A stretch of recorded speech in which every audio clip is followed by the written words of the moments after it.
Video opens with a high-energy, intriguing shot, perhaps a rapid montage of online notifications, money counters, and quick cuts of men's faces looking at screens. Freeze frame on the title. Hey everyone, Keel here. What if I told you that a basic human impulse, something men think about dozens of times a day, is quietly building multi-million dollar empires online?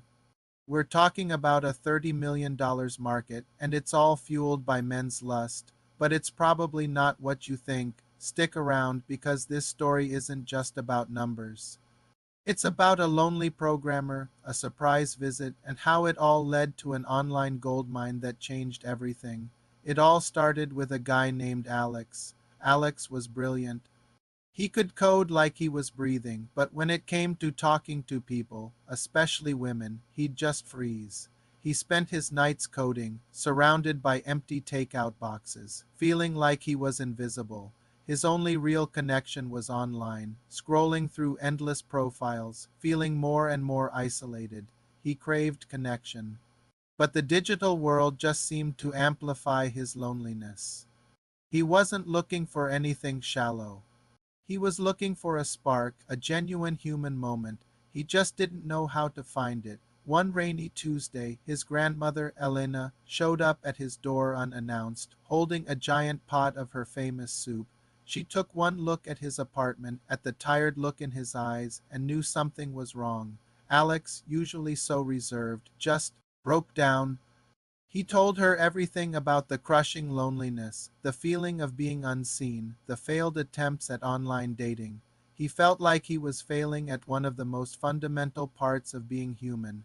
Now Elena, she's from a different generation. She didn't understand algorithms or apps, but she understood people. She listened patiently. And then she said something that would change Alex's life. Alessandro, she said, using his full name, you are a wonderful boy. The problem isn't you. It's the garden you're trying to plant your seeds in. It's all concrete. That metaphor hit Alex like a ton of bricks. The concrete garden that was the modern dating world. It was transactional, superficial, and optimized for quick swipes. Not deep connections. He realized he wasn't the only one feeling this way.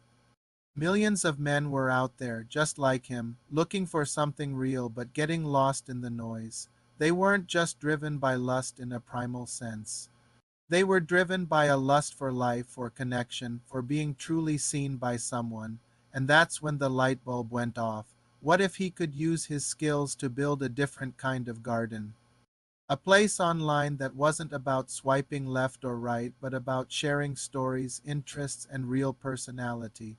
What if he could create a platform where men's desire for connection was the fuel, but the destination was genuine relationships? He wasn't trying to eliminate the initial spark of attraction. He was trying to build a place where that spark could actually grow into a fire. So Alex got to work. He coded day and night, but this time with a purpose. He wasn't just writing lines of code. He was building a refuge. He designed a platform that incentivized authenticity. Instead of just profile pictures, it focused on voice notes, short video stories, and interest-based groups. It was a place designed to showcase who you were, not just what you looked like. He called it Echo because he wanted it to be a place where your true self could echo back to you through meaningful connections. The initial launch was small, just a few hundred users from his local coding community. The feedback was immediate and overwhelming. Guys were saying things like, "This is the first time I've had a real conversation on a dating app, and I feel like I can actually be myself here." Women loved it too because it filtered out the low-effort messages and connected them with men who were genuinely interested in getting to know them.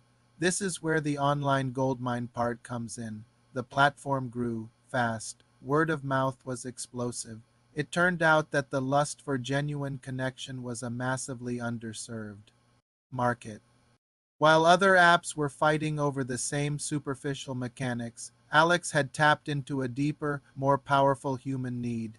He introduced a premium subscription, not for more swipes, but for tools that helped you tell your story better, like coaching on how to create an engaging video intro or access to curated online events, and people paid willingly because they weren't just paying for an app.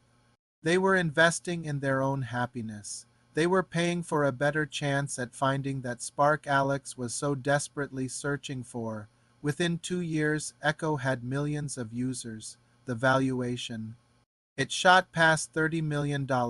Alex, the lonely programmer, was now the CEO of a tech company that was actively making people less lonely.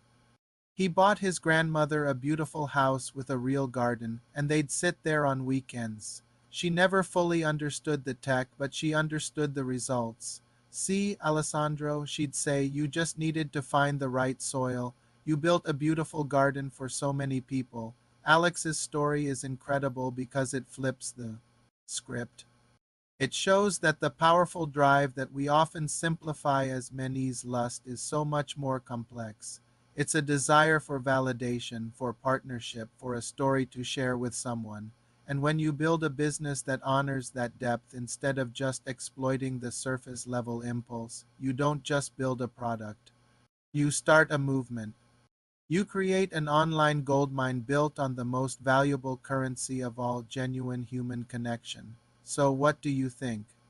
It just goes to show that some of the biggest opportunities are hiding in plain sight within our most basic human needs. The key is to look deeper and build with empathy. Thank you so much for watching and sharing this time with me. If this story resonated with you, I'd be so grateful if you'd hit that like button and subscribe to the channel for more stories about the hidden forces that shape our world.